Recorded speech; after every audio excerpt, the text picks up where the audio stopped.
retirement crisis is very much a women's crisis. The World Economic Forum found that around the globe, women's retirement balances are typically 30 to 40% lower than those of men. And this retirement readiness gap widens further when you look along racial and economic lines. Welcome to The Bid, where we break down what's happening in the markets and explore the forces changing in investing. I'm your host, Liz Kaler. March is Women's History Month, so I'm especially excited to welcome two spectacular women on the show today, Anne Ackerley, head of BlackRock's retirement group, and Karen Andres, project director for Aspen Institute's Retirement Savings Initiative. Together, we'll explore the challenges facing women and retirement and how the industry can help strengthen women's financial well-being for generations to come. Karen and Anne, welcome to The Bid. Thanks so much for having us, Liz. I'm really looking forward to the conversation.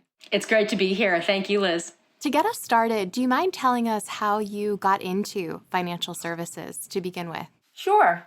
I graduated from college and went into investment banking, not really knowing anything about it, but found that I really quite liked it. And along the way, I met a very small company called BlackRock. And after a few years, as they started to grow, they asked me to come over and help grow the business. And that's how I wound up at BlackRock and then ultimately in retirement. Wonderful. Karen, how about you? Yeah, a small company called BlackRock, Anne. I love it. So my story starts in my dad's generation, actually. So my family is from Kentucky, and my dad went from growing up on a popcorn farm to being a plan sponsor of his company's retirement plan. And he and I used to watch Louis Brookhiser together on PBS. And so I went straight from college into the 401k industry. I became a 401k educator, where I spent 4 or 5 years in boardrooms and also the break rooms of meatpacking plants doing 401k education. And I pretty quickly got hooked on retirement savings as a critical financial inclusion issue. So I've been on the nonprofit and think tank side of retirement savings and banking and financial services for about 20 years. Fantastic. I love these stories and how life and our journeys can take us to places, especially when we follow our passion. So we're in 2022, right? 2 years since COVID began and fundamentally changed a lot. Work environments, managing remote school and childcare, massive layoffs, the Great Resignation. As you sit back and take stock of the current environment and some of the challenges that have cropped up, what does this mean? How has this impacted retirement planning for women? I'll take a stab first at that, Liz. And actually maybe just take a minute to say what was happening pre-pandemic. Retirement planning for women actually is challenging for a whole number of reasons. When women retire, they often have about 30% less money than men in the United States. It varies across the globe. And the reasons are, one having to do with the wage-gender gap. Women make on average 82 cents on the dollar. So even if they're saving the same percentage as men, in absolute terms, that's a lower amount. And that compounds over time. Couple that with the fact that women are often in and out of the workforce due to childcare or elder care and have periods where they might not be earning money and saving. And you get this very wide gap for women. So that's kind of where we start from. And then let's throw in the pandemic, which has obviously been an incredibly challenging time for everybody, male and female. But, if we focus on women, we know that women disproportionately lost jobs through the pandemic, right? Given the types of jobs that women are in, often retail or service, many women lost their jobs. And because of all the childcare and daycare issues, many women were forced to leave the workforce to do care. During the pandemic, we hit the lowest partition rate of women in the labor force since 1988. It's been something like 35 years since participation with women has been this low. Now it's starting to come back up as we hope the pandemic recedes somewhat. But my understanding is that there's still 1.1 million fewer women in the workforce today than there were pre-pandemic. So there are women who are earning less or not earning at all and not being able to save And that makes sort of what was already a challenging issue even more challenging. That was a very fulsome answer, Anne. I would just add that, and I can see this in my own life, right? I'm a mom of an 8-year-old and a 5-year-old. So I have one in a daycare preschool setting, and staffing shortages that were started in the pandemic and have continued, and the COVID-related shutdowns of classrooms at all levels have made it hard, right? When I look at that 1.1 or 1.4 million women who are still out of the workforce as compared to February 2020, that's a big deal. Right. And let's just remember these sorts of things compound over time, because even just a couple of years out of the workforce and not saving compounds its lost potential to earn returns. Right. And when you combine that with the cost of childcare and fewer workers in childcare driving up the cost of childcare further, I mean, childcare is astronomically expensive. I did a little digging, and the Department of Health and Human Services says that childcare should be 7% of a household budget. In not one single state is the cost of childcare less than 9%, and it goes up to 36%. So my own childcare here in Michigan, hardly Manhattan, is 60% higher than the average mortgage payment in the United States. So the combination of these things, right? The upheaval in the labor market, the demands, the inconsistency in the cost of childcare, I think that goes a long way to explaining what's happening with over 1 million women who are still out of the workforce. I did want to mention, not all women experience the pandemic the same way. And certainly women of color, and I believe kids under the age of 5 were most negatively impacted by the pandemic. In other cases, I think for some women who have corporate jobs, were able to work from home, maybe didn't have young kids at home, savings actually went up. So we have really a tale of multiple cities here with women experiencing the pandemic differently. Incredibly important insights. So there was a gap to begin with, and you can see how this adds up to some major challenges for women today. Research shows that women tend to be often better savers and investors, right? Which is encouraging, but based on BlackRock's DC Pulse survey, it showed that women were just not as confident as men when it comes to planning for their retirement. Can we talk about why the experience is so different between women and men? The DC Pulse, the numbers are something like 59% of women feel they're on track for retirement versus something like 78% of men. So that's a pretty significant difference. I think probably the reason why women may feel less confident about being on track goes back to everything that we just said.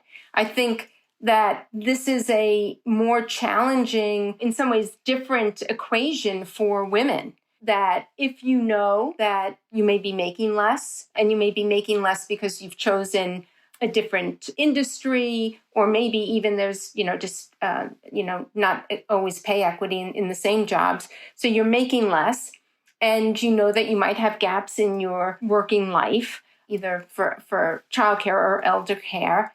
And we haven't even talked about the fact that women live longer. On average, I think it's like 5 years longer than men. So you could see why the notion that you have to somehow prepare for this, it can be quite challenging. And I think, are we asking the right question here, which is, how can we address the conditions of women's financial lives that make it possible for them to save and invest? We should probably build more support into women's lives for the different times and phases of providing care for children, for aging parents, for other loved ones, right? For disabled family members. Women are so busy. That's not just a thing that we observe. There's a lot of research now about the mental load of running a household that women disproportionately carry. We have no societal support for that. We could and we should. We could also throw in maybe fixing the pay gap would be extremely helpful too. I think companies can control that. One of the big things that I tell young women is negotiate your salary, which seems like, well, that seems sort of obvious, but Many women don't. Also, student loan debt is skews female, right? 58% of all outstanding student loan debt is held by women. While a shared experience, it does impact women differently, and it'll impact women of color even more, right? And in more damaging financial ways. So I think it's hard to have a conversation about women being confident about their retirement savings without talking about some of those systemic factors. I think what I'm hearing is this is so multifaceted, right? You have to understand women's needs and unique neurology. We have to try to make things a bit easier, a bit more systematic, and look at this in the full context. But this idea that women don't exist as a monolith, right?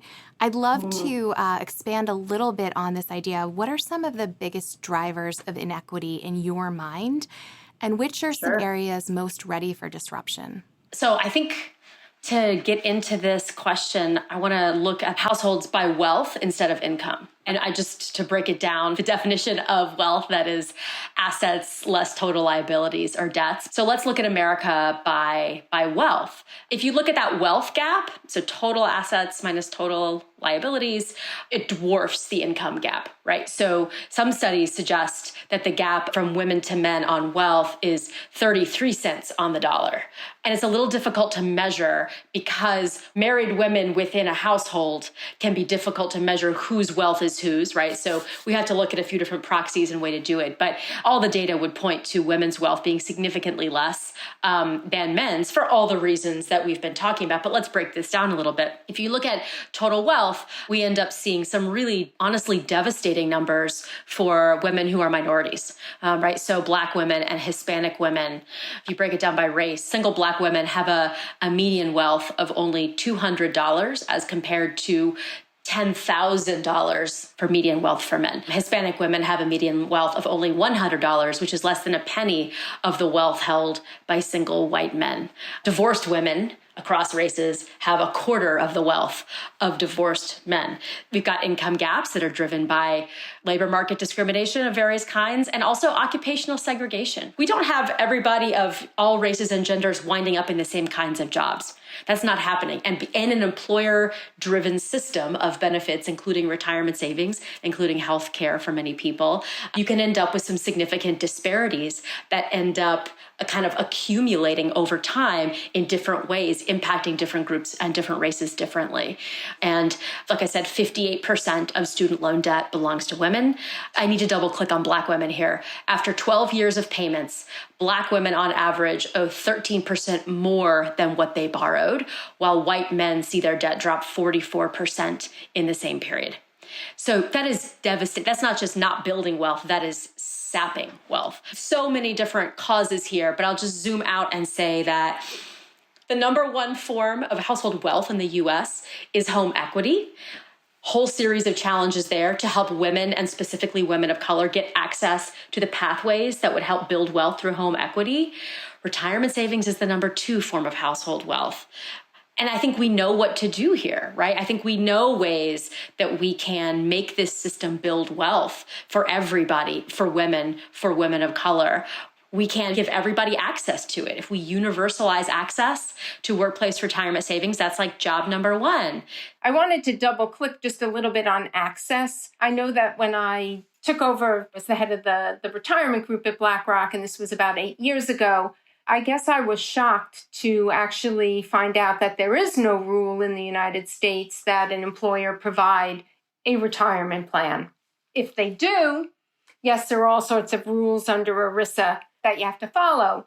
And what happens is that 55 million Americans at least don't have access to a workplace retirement savings plan. And we know that when they do have access, they're 15 to 20 times more likely to save. First of all, some pretty sobering numbers. And second, I would say we're consistent with two themes from this conversation. One, which is we need to dive deeper to truly understand what's going on. You need to go levels deeper to understand who and how and what is impacting people's lives and retirement planning. One of the things I've heard in conversations with financial advisors myself is there's often this disconnect between what retirees plan for and what really matters once they retire. So I'd love to ask you, what are some of the questions women should be asking themselves as they prepare for retirement? I'm always fascinated by the data that we're starting to see about how are people actually spending in retirement, right? And it's not what we think, right? That sometimes, if I'm not mistaken, Anne, don't spending levels for a few years kind of go up before they then tail off? This isn't, it used to be the model. I mean, even when I was a 401k educator, right? People had it all mapped out. They're like, well, by the time I get to retirement, I'll have the mortgage paid off, I'll have the car paid off, kids are out of the house, I can sell the house, move into a smaller place, dial down my expenses, so my modest balance is enough. And that's not what's happening anymore, I don't think. Anne, I'm curious, what is, you think about this a lot, right? Yes. And actually, I think as people get closer to retirement, they still may have adult children that they are helping to support, or they may, believe it or not, they may have aging parents. My husband is retired. His father is still alive. And we've got adult children. And so there are all these situations, I think, you're saying spending might actually go up because we've got this multi-generational issue, might be one reason. Ultimately, I think the data shows that most people wind up having spending come down. I think in the retirement business, a little bit, we make it, what would you like your income to be? And how much do you think you're going to spend each year? And these are very, very important questions. Do not get me wrong. But we might want to start with, what are you trying to do in retirement? Some people might want to continue working part-time, or, they might be wanting to do some sort of not-for-profit. And I think having a sense of what is the purpose and what are those sort of life goals might then help us as we think about the math equation of you've got this savings and how much can you spend in retirement.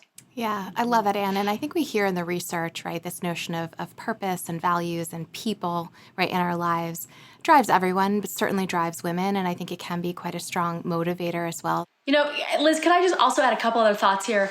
So something that comes to mind that we often don't talk about, but Social Security and delaying claiming, I've seen a variety of data sets that reveal that we're not getting that right either for people, right? That people are not claiming usually at the optimal time. And most of your listeners will be aware, but there's a significant benefit to delaying claiming. You have a guaranteed on average 8% return per every year that you delay claiming up until the maximum. And so there have been a few ideas circulated that what if the purpose of retirement savings was actually, especially of a modest balance, just to generate income to allow you to delay as long as possible to maximize your Social Security payment, right? And what if public policy had a role in that, right? As we see auto IRA programs kind of popping up in a variety of different states. I feel like that there's an opportunity there around, especially for households with lower balances, there's a delayed claiming conversation there that really matters. And, one more thought here. We have begun at Aspen FSP to convene what we call our community advisory group. We felt it was important for us to begin to really listen to the voices of low-income women with lived experience of financial vulnerability, as another way of knowing and listening to what people need in their own lives. And I have to say, it has been surprising, perhaps for some, myself included, that there is a strong desire when asked about what do you want your retirement, the third of your life to look like, what matters to you, even among women with low incomes and low wealth, the idea that building wealth and passing on a measure of wealth to their families is absolutely a goal. I'm going to go into our final question. And staying with you for a moment, I'd love to ask, what is the number one thing the retirement industry needs to do in order to better serve women and those future generations? I'm going to have to say the number one thing we need to do is make sure everyone in America has access to automatic enrollment into retirement savings. Anne, how about you? Well, I'm going to agree with Karen that I think access is the number one thing that needs to happen, just because we know that when you have access, you're just more likely to save. And it actually seems like that should be relatively easy to solve. I would say, in addition to policy, right? So we could consider whether, there should be some policy that every company needs to provide a plan. Asking companies today to provide a plan, I think is different than maybe if we asked them 20 years ago, even for small companies in terms of the cost or the burden. I think if I got to do a second one, I'd probably call on companies and the government to eliminate the pay gap. And while I know some of the pay gap is certainly due to the industries that women go in, for sure, I think we've got to work harder that men and women in the United States have pay parity. For both of you, your passion just shines through. We are so grateful to have brilliant minds like yours thinking about this each and every day. And I just want to thank you both, Karen and Anne, for joining us today on The Bid. Thank you for all that you do on behalf of women and, frankly, for investors everywhere, each and every day. Thanks so much, Liz. Thank you.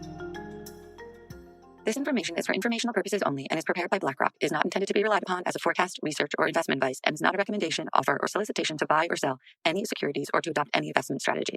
The opinions expressed are as of date of publication and are subject to change. The information and opinions contained in this material are derived from proprietary and non-proprietary sources deemed by BlackRock to be reliable and are not guaranteed as to accuracy or completeness. This material may contain forward-looking information that is not purely historical in nature. There is no guarantee that any forecast made will come to pass. Reliance upon information in this material is at the sole discretion of the listener. Past performance is not indicative of current or future results. The information provided is neither tax nor legal advice, and investors should consult with their own advisors before making investment decisions. The value of investments and the income from them can go down as well as up, and you may not get back the amount invested. In the US and Canada, this material is intended for public distribution. In the UK and non-European Economic Area, EEA, countries, this is issued by BlackRock Investment Management UK Limited, authorized and regulated by the Financial Conduct Authority, registered office 12 Throgmorton Avenue, London, EC2N 2DL.